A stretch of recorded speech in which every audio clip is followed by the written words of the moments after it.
I left Seattle around noon on a Friday with my trunk packed tight and the gas tank full. Highway 101 west, then the turn onto the Saul Duke Road. The whole drive took about 3.5 hours. I could have done it faster, but there was logging traffic near Forks, and I wasn't in a rush. The trip was Denise's idea. She wanted one last camping weekend before Chicago. She'd lined up a job there, something corporate, I forget the exact title, and her lease started February 1st. That gave us late January. Not ideal weather, but the Olympics get rain year-round anyway. I figured we could handle it. I didn't mind the drive. The trees got thicker past Port Angeles, that dense Olympic forest that makes the light go green even at midday. My Subaru handled the curves fine. I had the heat on low and my phone plugged in, playing some playlist I'd made back in college and never updated. Denise texted me when I was 20 minutes out. Almost there. Theodore's driving like a grandma. I sent back a thumbs up. The campground entrance had that National Park Service look. Brown wood signs with carved letters, a small booth that was closed for the season, and a self-pay station with envelopes in a weathered metal box. I pulled in and parked near the map board. A couple of other cars sat in the small lot, but nobody was around. I got out and stretched. Cold air, that wet forest smell, moss on everything.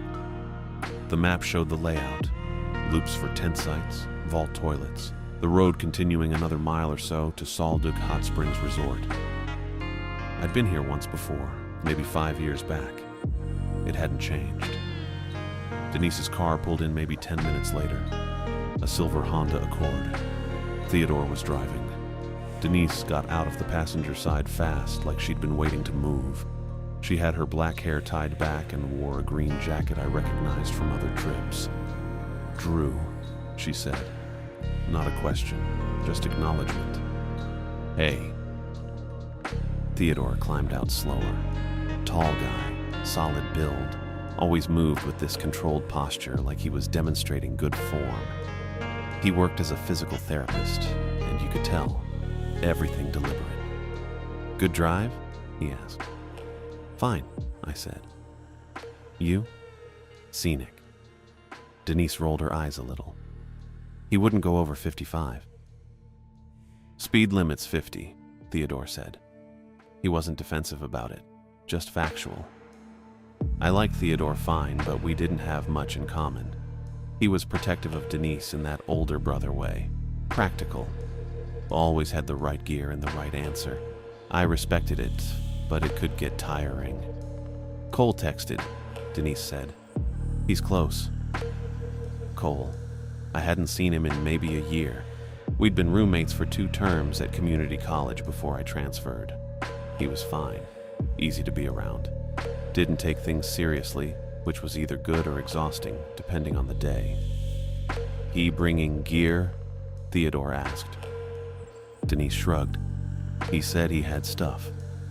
That probably meant he didn't. We waited another 15 minutes. I leaned against my car. Denise checked her phone. Theodore walked over to read the info board like it was going to tell him something useful. Cole's truck rolled in a little after 2. An older Ford, kind of beat up with a dent in the rear bumper. He parked crooked and hopped out grinning. "This is it, huh?" he said. "Middle of nowhere." "That's the idea," I said. He came over and clapped my shoulder. "Drew, man, how long's it been?" "A while." "Too long." Cole looked the same. Hoodie, jeans, stubble he probably thought looked intentional. He had a blue cooler in one hand. "That all you brought?" Theodore asked. "Got a sleeping bag in the back," Cole said. "I'm good." Theodore's expression didn't change, but I could tell he was filing that away. Denise just smiled a little. She'd probably expected it. "Let's grab a site," I said. We drove in slow, following the loop. Most of the sites were empty. January wasn't peak season. We picked one near the middle, flat enough for tents, a fire ring, a picnic table that had seen better days. Trees pressed in close on 3 sides. You could hear the river from there, not loud but constant. I backed my car into the spot and killed the engine. The others parked nearby. We got out and started unloading. I had my 2-person tent, a sleeping bag rated for 20 degrees, a camp stove, food in a bear canister, extra layers, a headlamp, a first aid kit, the usual. Theodore had a similar setup, plus extra rope and a tarp. Denise traveled light but smart. Compact gear, nothing wasted. Cole had the cooler, a sleeping bag that looked thin, and a backpack with maybe 2 days' worth of clothes. "You need a tent?" Theodore asked him. "I figured I'd just crash in someone's," Cole said. Theodore looked at me. "He can use mine," I said. "It's a 2-person." "Thanks, man," Cole said. We set up in the late afternoon light. The ground was damp, but not soaked. I got my tent staked and the rain fly on in maybe 20 minutes. Theodore took longer because he was precise about it. Denise had hers up fast. Cole helped by standing around and making comments. "You need that many stakes? What's the tarp for?" Stuff like that. After the tents, we stacked firewood. There was a pile of it near the self-pay station, $5 for a bundle. Theodore bought 3. I bought 1. We hauled it back and stacked it next to the fire ring. By the time we finished, the light was going gray. Not quite sunset, but close. The temperature dropped fast once the sun dipped behind the trees. "Hot springs?" Denise asked. "Yeah," I said. "That's the plan, right?" "Definitely." We piled into Theodore's car because it was the cleanest. The resort was maybe a mile and a half up the road. I'd been there before. Small place, a lodge, some cabins, a restaurant, and the hot springs themselves. 3 pools built into the hillside, all different temperatures. They charged day-use fees, but it was worth it. We paid at the desk. An older woman with glasses took our cash and handed us wristbands. "Pool's close at 9, she said. "Got it," Theodore said. The changing rooms were basic. Concrete floors, wooden benches, metal lockers. I stripped down, pulled on my swim trunks, and stuffed my clothes in a locker. The air smelled like sulfur and chlorine. Outside, steam rose from the pools. The hottest one was near the top, the coolest at the bottom. We started in the middle. The water hit just right. Hot enough to feel it in your shoulders, not so hot you couldn't stay in. I sank down to my neck and closed my eyes for a second. "This is good," Cole said. He was already floating on his back. Denise sat on the ledge, legs dangling in. "Worth the drive." Theodore nodded. He didn't say much, but he looked relaxed. That was rare for him. We stayed until our skin wrinkled, switched between pools, talked about nothing important. Denise mentioned Chicago a couple times, but didn't dwell on it. Cole told some story about his job at a warehouse. I half listened. By the time we left, it was full dark. We walked back to the car loose and warm, that post-soak feeling where everything's a little too relaxed. The cold air felt good after the heat. On the drive back to camp, Cole cranked the radio, some classic rock station. Denise sang along to a verse or two. Theodore drove careful, same as before. The campground was quiet. No one at the other sites, just us. We built a fire in the ring, got it going with some crumpled newspaper and kindling. I'm not great at fires, but Theodore had it roaring in 10 minutes. We sat around it on the benches and a couple of folding chairs Theodore had brought. Cole opened his cooler and passed out beers. I took one. Denise took one. Theodore drank water. We talked, laughed. Cole told another story. Denise asked me about work, and I gave her the short version. Nothing exciting. Still doing trail maintenance for the Park Service, same as last year. The fire burned down slow. I fed it a couple more logs. The warmth felt good, but the darkness past the firelight was thick. No moon, just trees and the sound of the river. It was close to midnight when I heard it. A scream. A woman's scream. High and sharp and wrong. It came from the river direction, not far. Maybe 100 yards. I stood up fast. My chair scraped back. "What was that?" Denise said. "Did you hear it?" I asked. "Yeah." Theodore was already on his feet. Cole looked confused. "Hear what?" "Someone screamed," I said. I grabbed my headlamp from the picnic table and clicked it on. The beam cut through the dark but didn't reach far. I pulled my phone from my pocket. No service. 0 bars. "We should check," I said. Theodore nodded. Denise stood up too, her face tight. Cole stayed sitting. "Check what? I didn't hear anything." "A scream," Denise said. "From the river." "You sure?" I was already moving toward the trees. I took maybe 3 steps before Theodore's voice stopped me. "Drew, hold on." I turned. He was still standing, but his posture had shifted. Arms loose at his sides. That therapist calm he wore when he was about to explain why you were overreacting. "We should check it out," I said. "Someone might need help." Theodore shook his head once, deliberate. "That was an animal." It sounded human. Bobcats, foxes, even elk. They make sounds that get mistaken for people all the time, especially at night. He glanced toward the trees, then back at me. "Wilderness acoustics are tricky. Sound bounces weird out here." I didn't buy it. The scream had been sharp, clear. It cut through the air in a way that felt specific, not like some animal call I'd heard on a nature documentary. "I know what I heard," I said. "I'm not saying you didn't hear something." Theodore's tone stayed level, patient. "I'm saying what you heard probably wasn't what you think it was." Denise stepped closer to the fire. Her arms were crossed now, jacket pulled tight. "Even if it was a person, what are we supposed to do? Wander around in the dark?" "We could try," I said. "And then what?" She looked at me, eyebrows raised. "Trip over roots? Get lost? There's no cell service.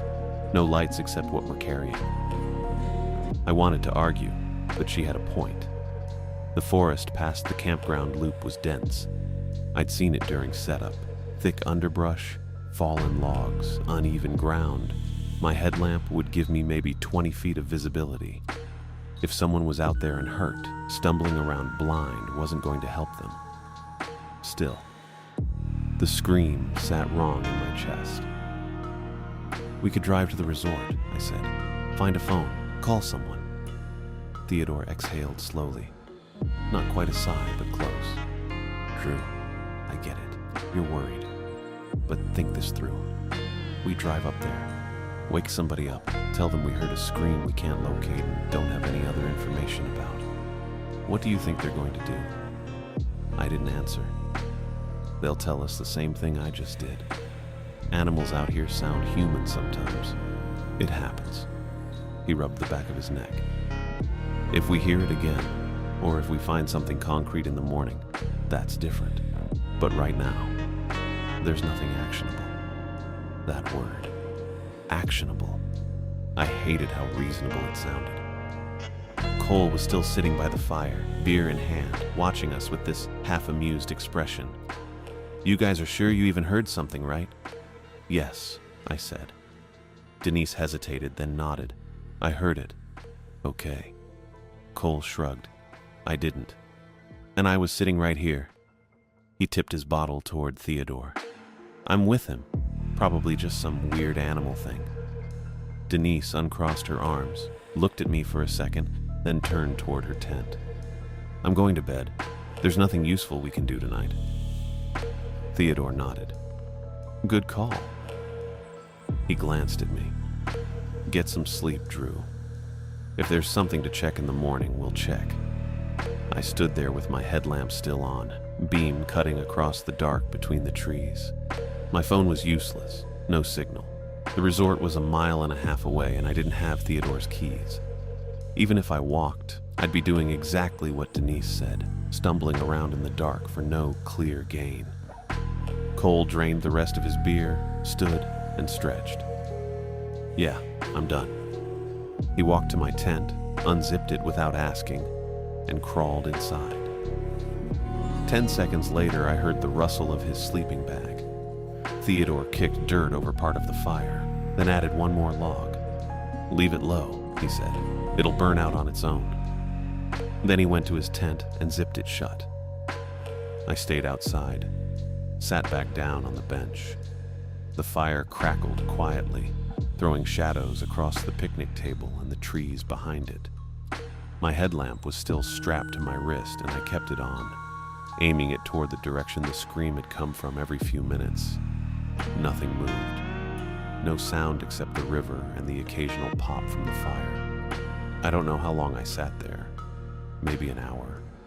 Maybe 2. My phone said it was past 1 in the morning when I finally gave up and went to the tent. Cole was already asleep, snoring lightly, taking up more than his half of the space. I squeezed into my sleeping bag and lay there with my eyes open, listening. The scream didn't come back. Morning light came through the tent fabric around 6:30, gray and damp. I could hear birds, a lot of them. Cole was still asleep, so I unzipped the tent as quietly as I could and climbed out. The campsite looked normal. Fire ring full of ash and half-burned wood. Picnic table where we'd left it. Theodore's car parked at the edge of the gravel. Denise's tent zipped shut. Theodore's too. I walked to the edge of the site, near where the trees started, and looked toward the river. Still couldn't see it through the brush, but I could hear it, steady and low. I thought about walking down there, checking. But Theodore's voice from last night was still in my head, and I didn't know what I'd even be looking for. I turned back toward camp, and that's when I saw the first one. A little loop of cedar bark hanging from a branch at eye level, maybe 6 inches across, tied together with bright red fishing line in a loose knot. It looked handmade, rough, not like something you'd buy in a store. I stepped closer. The bark was fresh, still had that raw smell. I looked left. There was another one. Same size, same red line, hanging from a different branch about 10 feet away. Then another. I walked the perimeter of the site slowly, counting.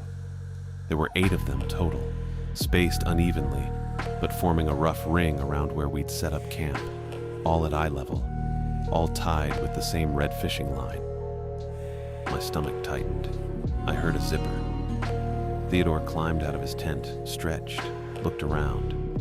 He saw me standing near the edge and walked over. "Morning," he said. I pointed at the closest loop. "You see that?"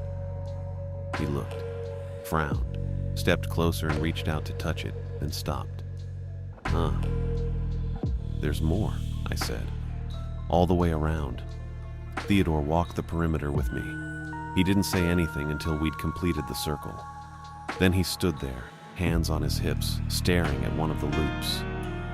"Weird," he said. "Yeah. Could have been here yesterday. We just didn't notice." I shook my head. I would have seen them. I was all over this site setting up. Theodore didn't argue, but he didn't agree either.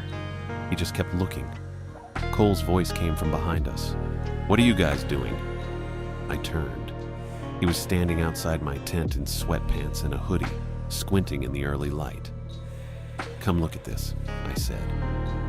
He walked over, saw the loop, shrugged. "Okay? There's a bunch of them," I said, "all around the site." Cole glanced at another one, then back at me. So they weren't here yesterday. Maybe they were, or maybe some kid was messing around. People leave trash in campsites all the time. He yawned. "It's just bark and string." "Fishing line," I said. "Whatever." He turned and walked back toward the picnic table. "I'm making coffee. Anyone want some?" Theodore followed him. I stayed where I was, looking at the loops. Denise's tent unzipped. She stepped out. Hair pulled back in the same ponytail from yesterday, jacket zipped to her chin. She saw me standing near the trees and walked over. "What's up?" she asked. I pointed. She looked at the loop. Her expression didn't change, but something in her posture did. Shoulders tightened. She stepped past me and walked slowly along the perimeter, stopping at each loop. Didn't touch them. Just looked. When she'd seen all of them, she came back and stood next to me. Her eyes moved across the tree line. Not fast. Methodical. Scanning. "You think someone was here last night?" I asked quietly. She didn't answer right away, just kept looking. I don't know. Cole thinks it's trash. Cole thinks everything's trash. Her voice was flat. She walked to the next loop, looked at it closely, then looked past it into the woods, counting something, or measuring. I followed her, watched where she was looking. There wasn't anything obvious, just trees and brush and morning shadows. But the way she moved, the way she kept checking angles and distances, made my chest feel tight again. She walked the whole perimeter a second time, slower. Her head turned toward each gap between the trees, each direction that led away from the site. She stopped at the edge closest to the road, stared down the empty loop for a few seconds, then turned and looked at the riverside. When she came back, her face was calm, too calm. "What?" I said. "Nothing." She looked at me, just noticing things. "Like what?" She hesitated. "Like where someone would come from if they wanted to, and where we'd go if we needed to leave fast." That made the tightness worse. I looked at the loops again. They didn't look random anymore. They looked placed, intentional. Cole was sitting at the picnic table now, messing with a camp stove. Theodore was pulling food out of his bear canister. Normal morning stuff. But the sight didn't feel normal. It felt like we'd shown up to something that was already happening. Like the campground wasn't empty because it was off-season. It was empty because people knew better. I kept following Denise's gaze, watching the gaps she watched, listening for movement that didn't come. And I couldn't shake the feeling that the loops weren't trash. They were markers. The bathroom building sat about 200 yards from our campsite down a gravel path that curved between Douglas firs and wound through a clearing where the ground turned to packed dirt. We walked there around 7:30 because Theodore said if we were driving anywhere, we should probably go before breakfast. And nobody wanted to argue about hygiene with a physical therapist. The building itself was standard Park Service construction. Concrete block, painted brown, pitched metal roof, 2 doors marked with faded symbols. Inside smelled like disinfectant and mildew and something sour underneath. Vault toilet. I used it fast and washed my hands at the outdoor spigot with water cold enough to ache. Cole came out after me, didn't wash his hands, just wiped them on his jeans. Denise was waiting outside her side when we regrouped. Theodore took his turn last. We started back along the same gravel path. The morning was still gray, not quite misty, but damp in that Olympic Peninsula way where you can't tell if it rained overnight or if the air just decided to be half liquid. My jacket had tiny beads of water on the sleeves. That's when I saw the kid. He was standing right in the middle of the trail, maybe 30 feet ahead, just standing there, watching us come toward him. I slowed. Denise noticed first and put a hand on my arm. Theodore kept walking for 2 more steps, then stopped when he registered what we were looking at. The kid didn't move. He looked about 11, maybe younger. Hard to say. He was small and narrow-shouldered and dressed like someone had pulled clothes from a donation bin without checking sizes. Rubber boots that went halfway up his shins, the kind you'd wear mucking around a farm.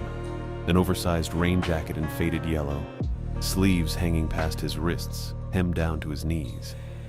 The jacket looked old. Not worn out old, but like it had been sitting in a garage for a decade.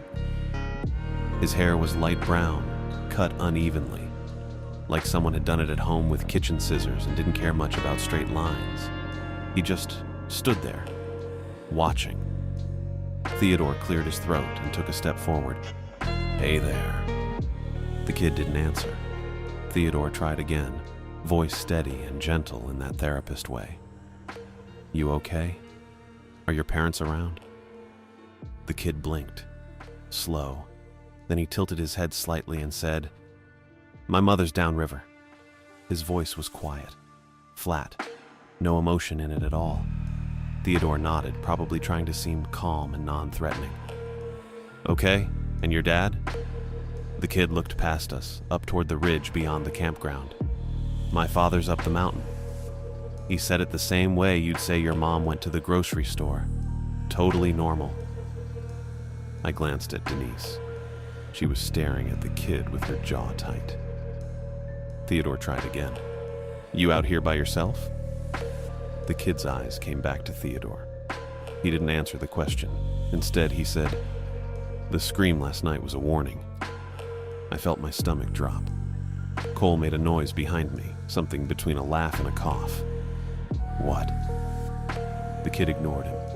He reached into his jacket pocket, slow, deliberate, and pulled out a handful of something. He held it up so we could see. Cedar loops, just like the ones around our campsite. Small, rough circles of bark tied with bright red fishing line. Maybe a dozen of them tangled together in his palm. You can have one, the kid said, still in that flat voice. $5. Nobody moved. The kid looked at me, right at me. They help. I didn't know what to say.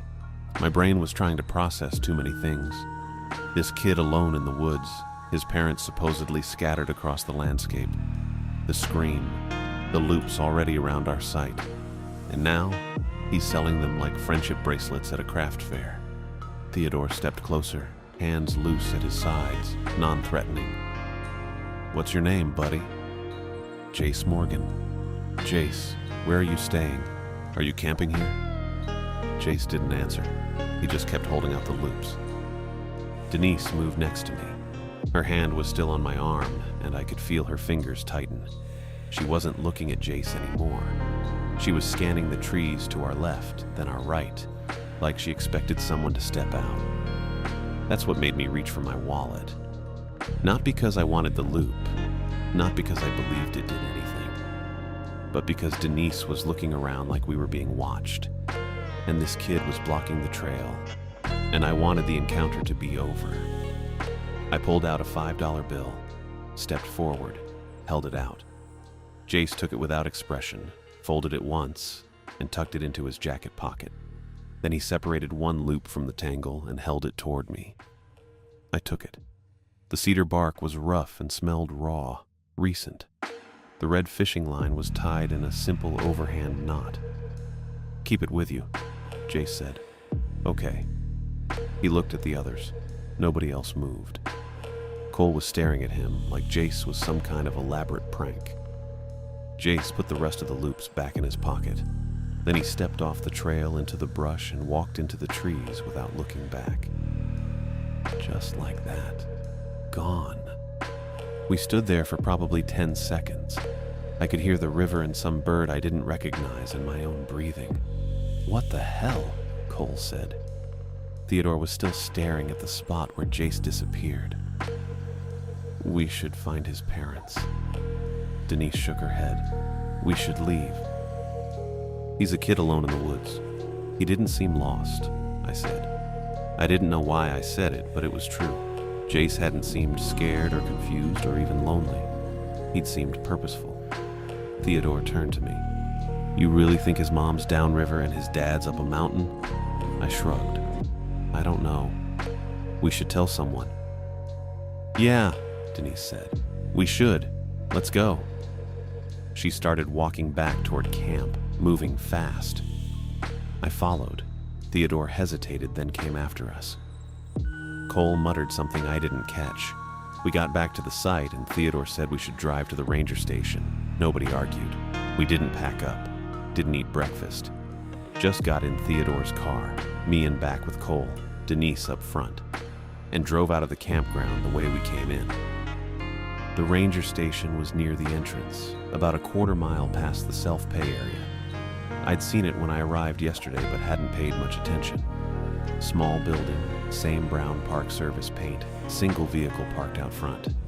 A white truck with a green stripe and the National Park Service logo on the door.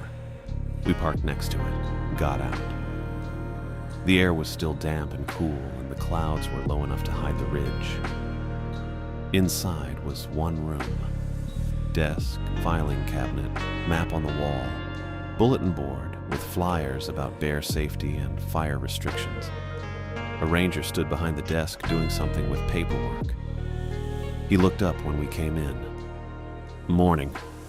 The ranger was maybe mid-40s, stocky build, close-cropped sandy hair going gray at the temples. His uniform was the law enforcement version, not the interpretation ranger kind. Badge, radio on his belt, the whole setup. His name tag said Weber. Morning, Theodore said. We need to report something. Weber set down his pen. What's going on? Theodore glanced at me. I stepped forward, because apparently I was doing this. We're camping at Sol Duc, I said. Last night around midnight we heard a scream from the direction of the river. It sounded human, like a woman. Weber's expression didn't change. You hear it more than once? No, just once. How long did it last? Maybe 2 seconds. It was sharp, high-pitched. Weber nodded slowly. He picked up his pen again and clicked it twice. Probably a cougar. It didn't sound like an animal. Cougars sound human, Weber said. His tone was patient but firm, like he'd had this conversation before. Especially the females. They scream during mating season or when they're territorial. Happens a lot out here. Foxes too, but foxes sound more like... He made a weird yipping noise. Cougars are the ones people always think are women screaming. Denise spoke up from behind me. We also found loops of cedar bark around our campsite this morning, with red fishing line. We didn't put them there. Weber's pen stopped clicking. Loops. Yeah, 8 of them, all around the site. He set the pen down. Someone probably left them from a previous stay. People do ceremonies, leave offerings, it's a thing. They weren't there when we set up, I said. You sure about that? I wanted to say yes, but he was looking at me with this steady expression that made me feel like I was a tourist who didn't know a deer track from a boot print. Pretty sure. Could have been there and you missed them in the setup, or someone from another site walked through. People tie those for luck, protection, whatever. He leaned back in his chair. Is that everything? There was a kid, Theodore said. Weber's eyes shifted to him. A kid. On the trail to the bathrooms this morning, he was alone. Said his name was Jace Morgan. Said his mom was downriver and his dad was up the mountain. He was selling cedar loops. Weber frowned, pulled a clipboard from the side of his desk and flipped through a couple pages. No missing children reported in the area. No Morgans on the overnight permits for this weekend. He was definitely out there, I said. Could be a day user, could be staying at the resort, could be a local kid from Forks whose family knows the area. Weber set the clipboard down. Did he seem in distress? I thought about Jace's flat voice, his slow blink, the way he stepped into the trees without hesitation. No. Then he's probably fine. If you see him again and he seems lost or hurt, come back and we'll look into it. Theodore opened his mouth like he wanted to argue, but Weber was already moving on. You bought one of the loops? Weber asked, looking at me. I hesitated. Yeah. Can I see it? I didn't know why he wanted to see it, but I reached into my jacket pocket and pulled out the loop, set it on the desk between us. Weber stared at it for longer than seemed necessary. His jaw tightened. Then he looked up at me. Where are you keeping this? I mean, I just bought it like 20 minutes ago. You carrying it on you? Right now, yeah. He pushed it back toward me with one finger, not picking it up. I'd leave that at your campsite when you go hiking. Or better yet, toss it. People sell all kinds of junk to tourists. I picked up the loop and put it back in my pocket. Something about the way he said it bugged me, like he wanted me to get rid of it but didn't want to say why. So you're saying the scream was an animal and the kid's fine and the loops are nothing, Denise said. Her voice was tight. Weber met her eyes. I'm saying there's no evidence of an emergency. You heard a sound consistent with local wildlife. You saw a child who wasn't in distress. You found some bark tied with string. None of that requires a response. What if someone's hurt out there? I said. If someone was hurt, we'd have a missing person report or a vehicle left too long or someone who didn't check in when they said they would. We don't have any of that. What we have is you folks hearing a cougar. He stood up, signaling the conversation was over. You're welcome to stay and enjoy the park. If you see or hear anything concrete, come back. Otherwise, you're all set. We stood there for a second. Then Theodore nodded and turned toward the door. Denise followed. Cole had been silent the whole time, leaning against the wall near the bulletin board. He pushed off and walked out. I was the last one. I looked back at Weber before I left. He was watching me. His eyes flicked down to my jacket pocket where the loop was, then back up to my face. "Have a good day," he said. I walked out. I pulled the cedar loop out of my jacket pocket, held it up. We bought this from him. He was selling them. Weber's eyes tracked to the loop. His expression changed. Just for a second. His jaw tightened and something flickered across his face that I couldn't name, but felt in my chest. Then it was gone. He blinked once, and his face went smooth again. "Where'd you say the kid was?" Weber asked. "Trail to the bathrooms," Theodore said. "About halfway." Weber nodded slow. He reached out and took the loop from my hand, turned it over twice, rubbed the bark between his fingers. "Harmless," he said, "like a souvenir." I watched his hands. They were steady. "Kid made these?" Weber asked. "Yeah," I said. "He had a bunch of them. Said they help." "Help with what?" "He didn't say." Weber set the loop down on the desk between us. He leaned back in his chair and the leather creaked. "People sell stuff like this all the time. Trinkets, lucky charms. Tourists buy them up." Denise shifted her weight next to me. "He wasn't selling to tourists. He was standing in the middle of the trail at 7 in the morning. Weber shrugged. "Could be staying at the resort with family. Could be homeschooled out early. Parents let their kids roam sometimes. Probably trying to make a few bucks." "He said his mother was downriver," Theodore said. "His father was up the mountain." "Right."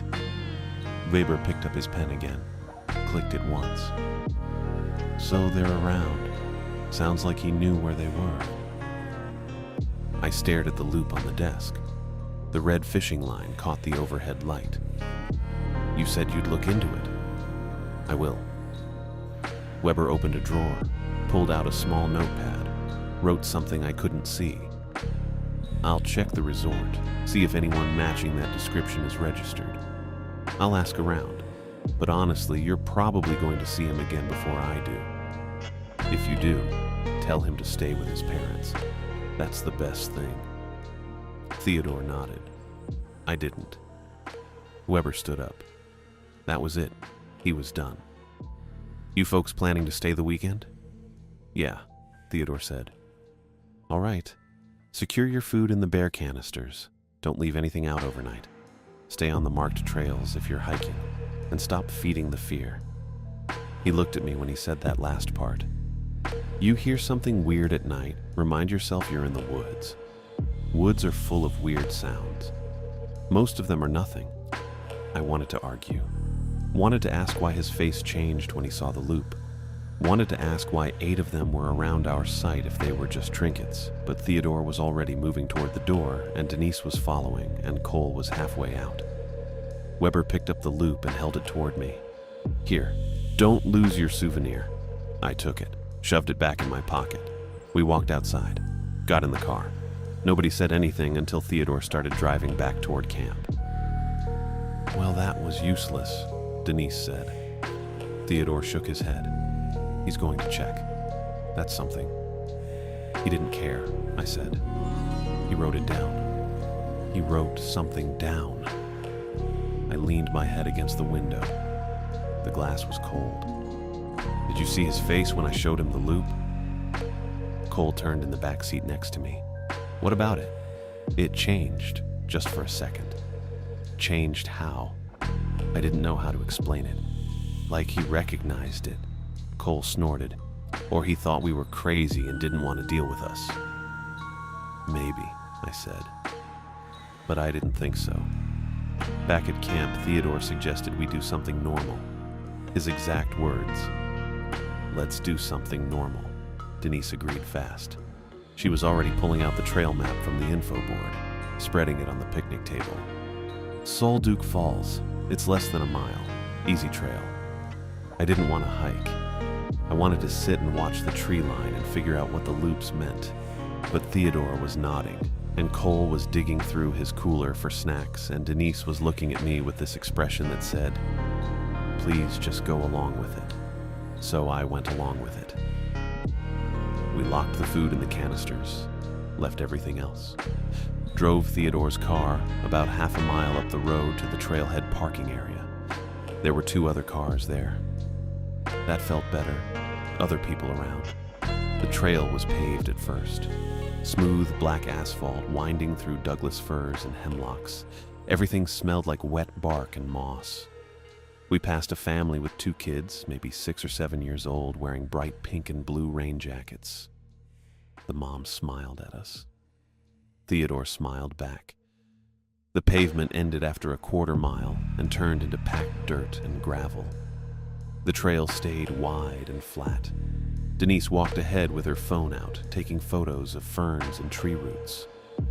Cole walked next to Theodore, talking about some podcast. I stayed a few steps behind, hands in my pockets, fingers brushing the cedar loop. We heard the falls before we saw them, a low roar that built as we got closer.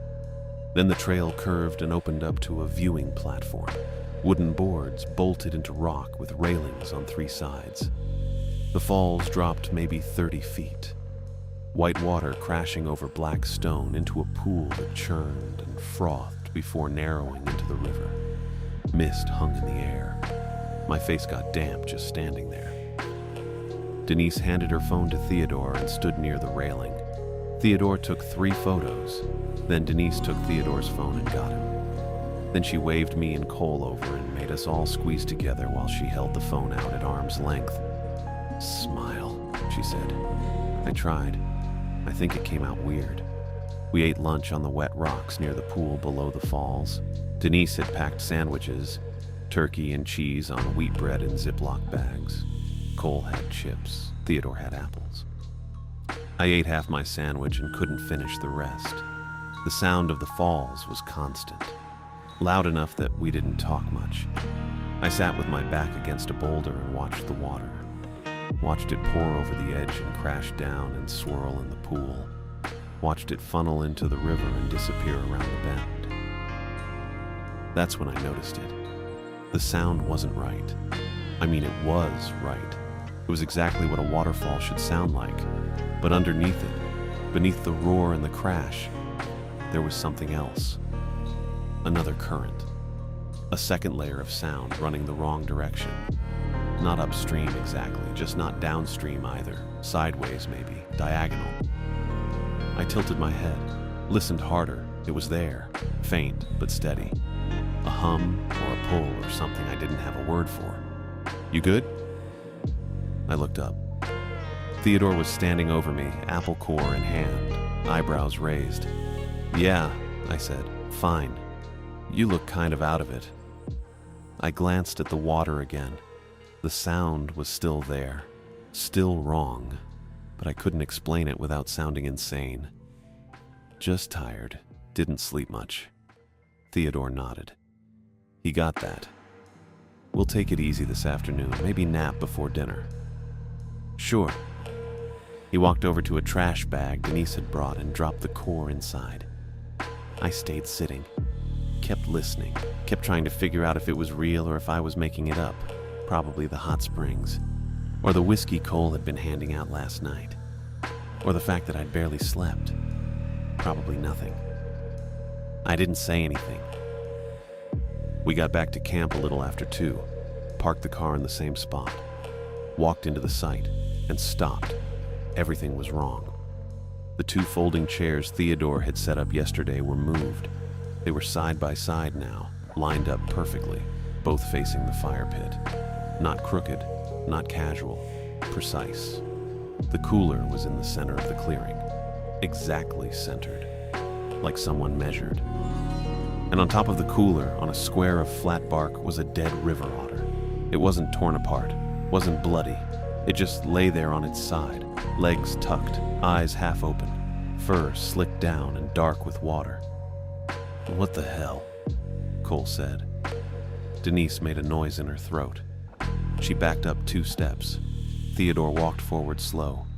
He stopped a few feet from the cooler, stared at the otter. That wasn't here. "No shit," I said. "I mean, we were gone maybe 3 hours. Theodore looked around the site, looked at the chairs, the cooler, the otter. "Someone came in here and did this. Or something," Denise said. Her voice was tight. Theodore shook his head. "Something didn't line up chairs." I walked the perimeter. The cedar loops were still there, all 8 of them, hanging at eye level, undisturbed. Our tents were zipped shut. I checked mine. Nothing inside looked touched. Checked Theodore's. Same. Denise's. Same. Just the chairs, the cooler, the otter. Cole kicked at the gravel. "Maybe it's a prank." "A prank," Denise repeated. Flat. "Yeah. Like someone saw us leave and decided to mess with us." "Who?" "I don't know. Campers, locals, that kid." Theodore turned to look at him. "You think a kid moved our chairs and brought a dead otter?" Cole shrugged. "I don't know what I think. I'm just saying it's possible." I walked over to the otter, crouched down next to the cooler.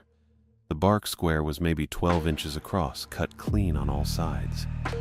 The otter's fur smelled like river water and something else, something sour. "We should go," I said. Theodore nodded. "Yeah." "Go where?" Cole asked. "Anywhere," Denise said. "Literally anywhere but here." Theodore walked to his tent and unzipped it. "We pack up, leave before dark, drive back to Forks, get a motel, figure it out in the morning." "Seriously?" Cole turned in a circle, arms out. "We're leaving because of this?" "Yes. It's a dead animal. Could have been dropped by a hawk. Could have washed up from the river. Could have been here and we didn't notice. The chairs weren't here," I said. "The cooler wasn't here. Someone moved them." "Okay, so someone moved them. So what?" Cole's voice was getting louder. "We're just going to pack up and run because someone played a joke?" Theodore straightened up. He had his sleeping bag in his hands. "This isn't a joke." "How do you know?" "Because it's deliberate. It's staged. And I'm not staying to find out what comes next." Cole laughed. It wasn't a happy sound. "You're the one who said the scream was an animal. You're the one who said the loops were probably there already. Now you want to leave?" "Yes." "Why? Because now you're scared?" Theodore's jaw tightened. He dropped the sleeping bag, walked 3 steps toward Cole. "I'm not scared. I'm being smart. There's a difference. We've been here one night. We drove 3.5 hours. We paid for the campsite." "I don't care. I'm tired," Cole said. "I'm exhausted. I don't want to pack up and drive and find a motel and unpack again. I want to sit down and eat dinner and go to sleep." "Then stay," Theodore said. "I'm leaving." Denise looked at me. I looked at the otter. Cole shook his head, rubbed his face with both hands. "This is insane. You're all losing it over nothing. We don't even know if there's a threat. We don't have proof." "What proof do you need?" I asked. He didn't answer. Denise crossed her arms and looked at Theodore. "The ranger will handle it." I didn't say anything. I stood there with my hands in my pockets, still touching the cedar loop. "We should go back," Denise said. "Tell him what happened. Show him this." Theodore nodded slowly. He was staring at the dead otter on the cooler, jaw tight. "Yeah. Okay." Cole kicked at the dirt near the fire ring. "He's just gonna say it's nothing again." "Maybe," Theodore said, "but we're telling him anyway. Denise was already moving toward the car. Theodore followed. I watched them go and figured I should probably go too, but then Theodore stopped and turned back. "Drew, stay here with Cole. Start breaking down some gear. We'll be back in 15 minutes. I opened my mouth to argue, then closed it. Made sense, I guess. Someone should stay with the site. And honestly, I didn't want to see Weber's face again. Didn't want to hear him tell us it was nothing when we both knew he'd recognize the loop. "All right," I said. Denise got in the passenger side. Theodore got behind the wheel. The engine turned over and they backed out of the site, gravel crunching under the tires. Then they were gone, and it was just me and Cole standing there with the dead otter between us. Cole looked at me. "So what gear are we breaking down?" I shrugged. "I don't know. Consolidate stuff, I guess. Make it easier to pack." "Right." He walked over to his truck and pulled his sleeping bag out of my tent, dragging it across the dirt. He tossed it in the truck bed without rolling it up. That was it. That was all his gear except the cooler, which still had the otter on top of it. I went to my tent and started pulling things out. Sleeping bag first, then my backpack, then the camp stove and fuel canister. I laid everything on the picnic table in a line. The whole time I kept glancing at the cooler, at the otter. It hadn't moved, obviously, but the way it was positioned, legs tucked, eyes half open, it looked too careful, like someone had arranged it. Cole stood near the fire ring with his hands in his hoodie pocket. "You really think someone did this on purpose?" "Yeah." "Why, though?" I didn't answer. I didn't have an answer. The site was too neat. That's what kept crawling under my skin. The chairs lined up perfectly, the cooler centered, the bark square under the otter cut clean and placed deliberately. Even the cedar loops were still hanging exactly where they'd been this morning, untouched, like whoever came through knew not to disturb them. I pulled my water bottle out of the tent and set it on the table. Then I walked the perimeter again, slow, checking each loop. All 8 still there. Red fishing line, fresh cedar bark. Cole watched me. "What are you doing?" "Just looking." "At what?" "Making sure nothing else changed." He didn't say anything to that. I finished the loop and came back to the picnic table. My hands were shaking a little. I shoved them in my pockets again. "They're taking a while," Cole said. I checked my phone. No service still. But the time said 2:23. They'd left maybe 8 minutes ago. "It's only been a few minutes." "Yeah?" We stood there. The trees around us were quiet. No birds. I realized I hadn't heard birds since we got back from the falls. Cole sat down on one of the moved chairs, then stood back up fast like he'd remembered someone else had touched it. He walked over to the picnic table instead and leaned against it. "This is stupid," he said. "What is?" "All of it. We're freaking out over nothing." I looked at the otter. "That's not nothing. It's a dead animal, Drew. Animals die. On top of a cooler? On a piece of bark?" He didn't have an answer for that either. I heard an engine. Turned toward the road. Theodore's car came around the curve and pulled back into the site. Denise got out first. Her face was tight. Theodore got out and shut his door hard. "Well?" Cole said. "Station's locked," Theodore said. "Lights off. Nobody there." I blinked. "What?" "Locked," Denise repeated. She walked past me toward her tent, then stopped and turned back. "And the bulletin board outside? The one with all the flyers and maps? Stripped. Completely bare. Like someone tore everything down." My stomach dropped. Weber was just there, an hour ago. "I know." Theodore rubbed his face with both hands. I knocked. I knocked until my knuckles hurt. Nobody answered. Cole frowned. "Maybe he went on patrol." "Maybe," Theodore said. But he didn't sound like he believed it. Denise wrapped her arms around herself. "I saw a truck. patrol truck. Green stripe, Park Service logo. It drove past on the main road while we were at the station. Didn't slow down, didn't stop, just kept going. Did you wave? I asked. Yeah. Theodore ran toward the road. The truck didn't even brake. Theodore nodded. It was like they didn't want to be seen. Nobody said anything for a few seconds. The silence felt heavy. Then I felt it. A drop of water on my hand, then another on my head. I looked up.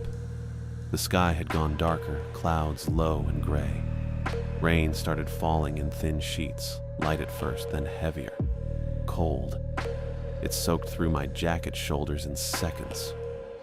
Great, Cole muttered. Get in the car, Theodore said. We're leaving now. We moved fast. I grabbed my sleeping bag off the table, shoved it in my trunk. Cole got his stuff from his truck. Denise pulled her tent stakes up without bothering to wipe them down. Theodore was already at his car, keys out. He slid into the driver's seat and turned the key. The engine turned over, sluggish, slow, like the battery was struggling. And it died. Theodore tried again. The engine made a clicking sound, just clicking, over and over. Come on, Theodore said under his breath. He turned the key again. Click, click, click, click. I walked over to the driver's window. Theodore rolled it down, rain coming in. Battery's dead, he said. How? Denise said from the passenger side. It was fine 10 minutes ago. I don't know. Theodore hit the steering wheel with his palm. I don't know. Cole came up behind me. Try it again. Theodore did. Same clicking. My chest felt tight. I stepped back from the car, rain running down my face. I looked at my own car, then at Cole's truck. We could try mine, I said. Theodore got out. We walked over to my car and I unlocked it, got in, turned the key. Click, click, click, click. Jesus, I said. Cole jogged to his truck, climbed in. I heard him try the ignition, clicking. He got out, face pale. What the hell? 3 cars, 3 dead batteries, all at the same time. Denise stood in the rain with her arms wrapped tight around herself. Someone did this. Nobody argued. We walk, Cole said. Road to the resort, 1.5 miles. We can make it. I looked at the road, exposed, open, no cover, and the rain was coming down harder now. I don't know, I said. What do you mean you don't know? Cole's voice got louder. We can't stay here. I stopped, tried to think. Tree cover. It feels safer. Theodore looked at me, then at the road, then back at the trees. He's right. You're both insane, Cole said. We wait out the rain, Theodore said. Keep the fire going. Stay close together. When it clears up, we move. Denise nodded. She looked exhausted. Cole threw his hands up. Fine. Whatever. We dragged what gear we'd pulled out back under the tarp Theodore had strung between 2 trees. The rain drummed against it, loud and constant. Theodore rebuilt the fire using the driest wood from under the tarp, and after a few tries with newspaper and a lighter, he got it going. Smoke rose in a thin line before the rain beat it down. We sat close. Denise on one side of me, Theodore on the other, Cole across the fire. Nobody talked much. The rain kept coming. The light started to fade. I checked my phone. 3:47. The sky looked closer to 6. The fire popped. I added another log. Sparks jumped. Dusk thickened fast. The trees around us turned into black shapes. The firelight made a small circle, maybe 10 feet across. Beyond that, nothing. I heard something. Not loud, just a footstep. Soft, deliberate. I looked up. Jace Morgan stood at the edge of the firelight. Jace stood just outside the firelight. Not at the edge exactly. More like hovering, where the glow thinned out but hadn't quit yet. Rain ran off his oversized jacket in streams, and his boots were caked in mud halfway up the shins, but he didn't look cold or wet or bothered. I stood up.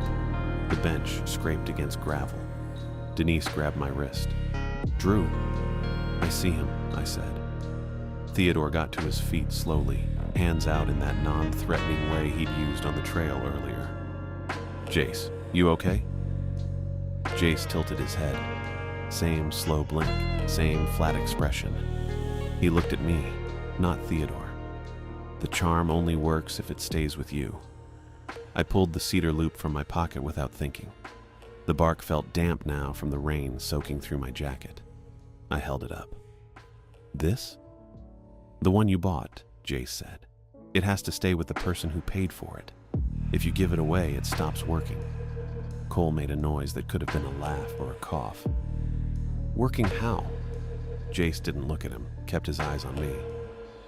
"The ranger isn't truly the ranger." Theodore stepped closer. "What do you mean? Ranger Weber?"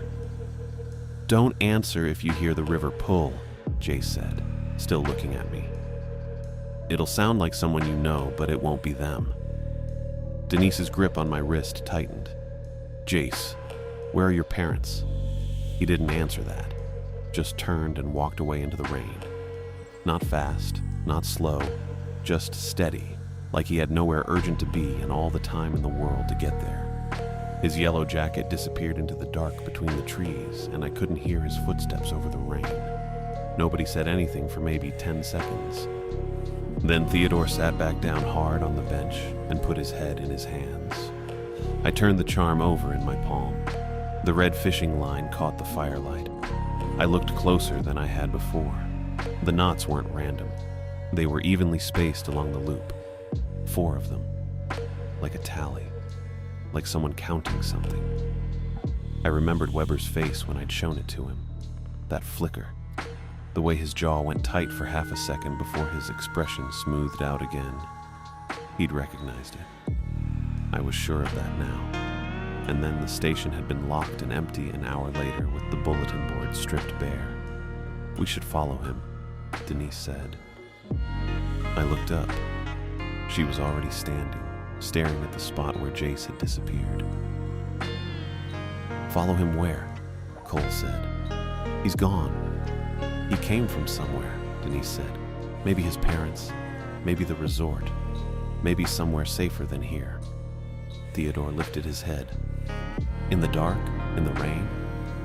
"We have headlamps," Denise said. She was already moving toward the picnic table where I'd left mine earlier. She grabbed it and strapped it to her forehead and clicked it on. The beam cut white across the clearing. I grabbed my headlamp too. Didn't think about it. Just did it. Theodore stood. "This is a bad idea. Staying here is worse," Denise said. Cole looked between us. "You're serious." "I'm serious," Denise said. She looked at me. "Drew?" I nodded, put the charm back in my pocket, and clicked my headlamp on.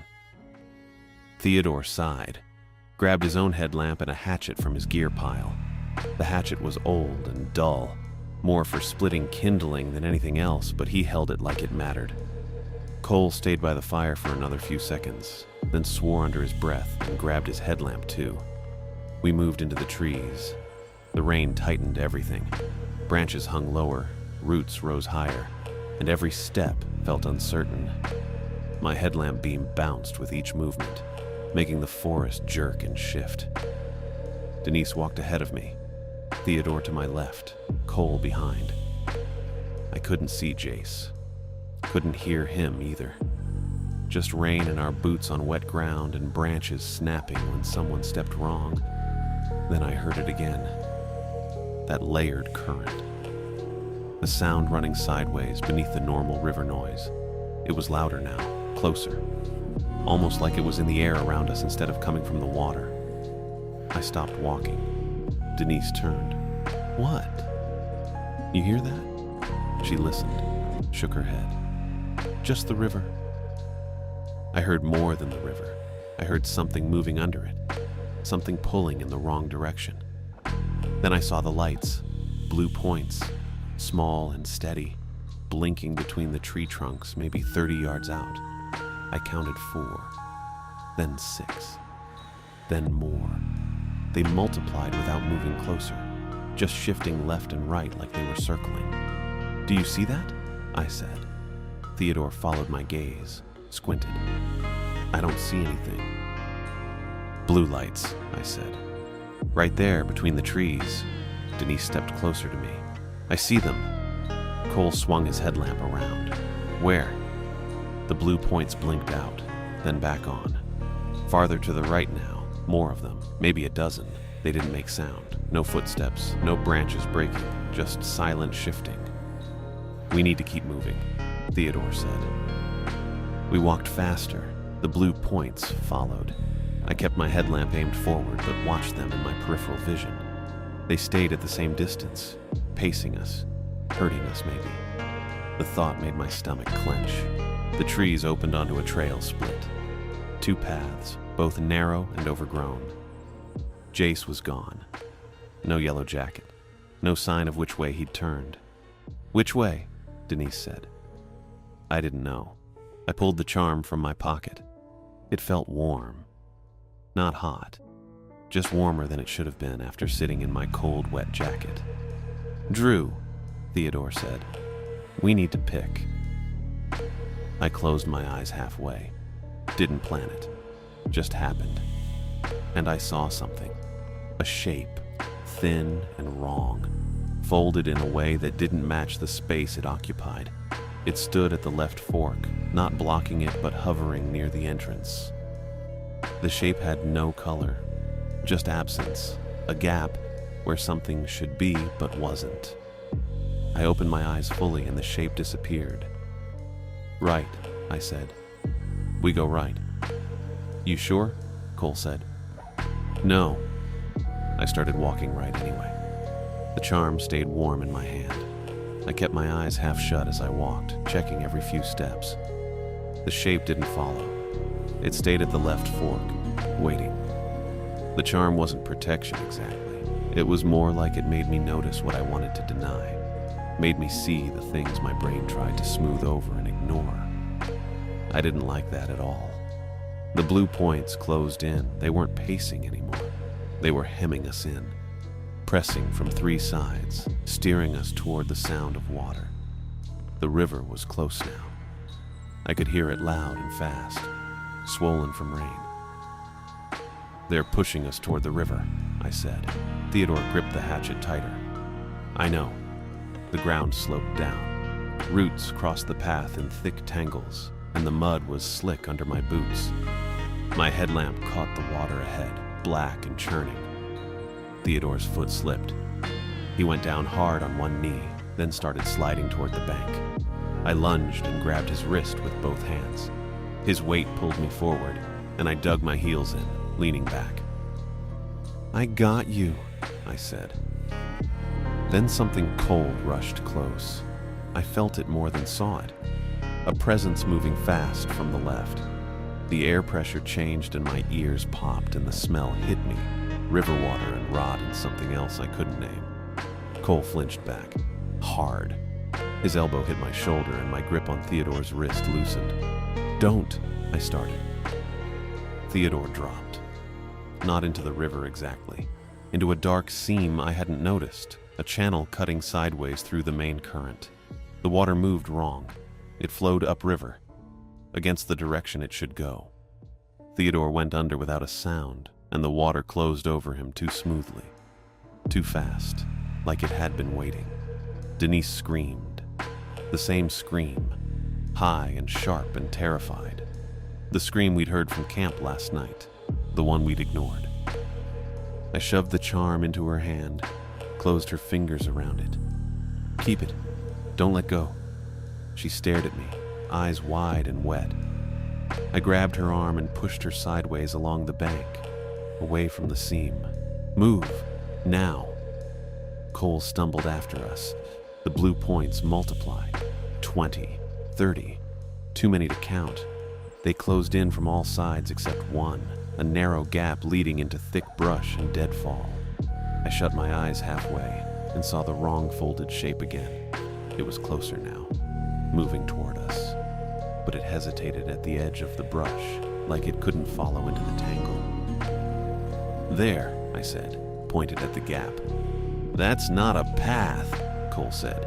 "I don't care." I pulled Denise toward it. We crashed into the brush. Branches whipped my face and caught my jacket.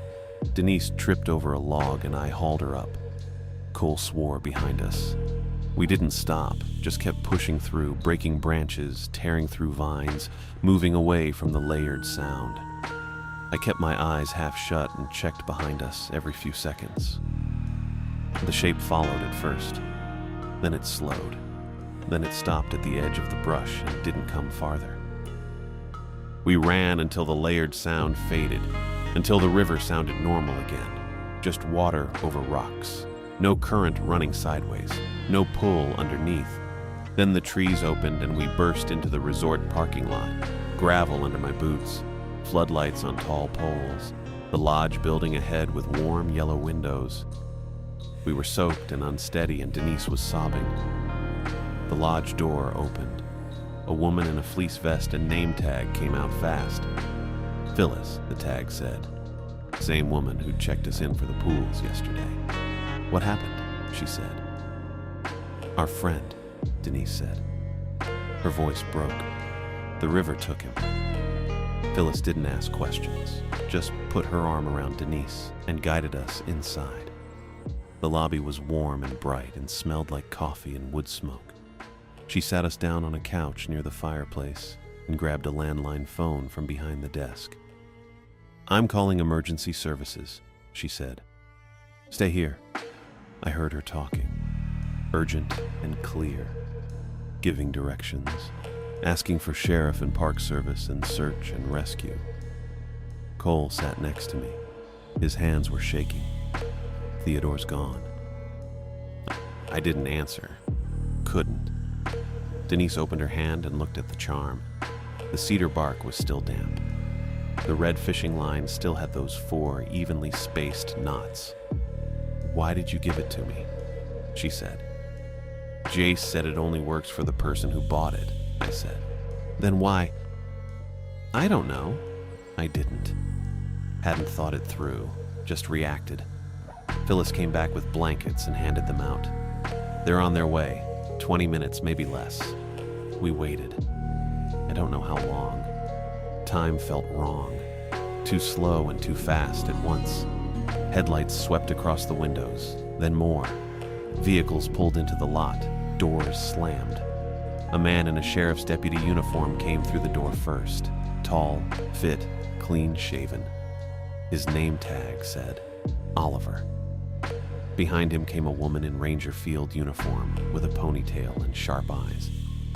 Richmond, her tag read. She didn't look anything like Weber. Oliver crouched in front of us. "I'm Deputy Oliver.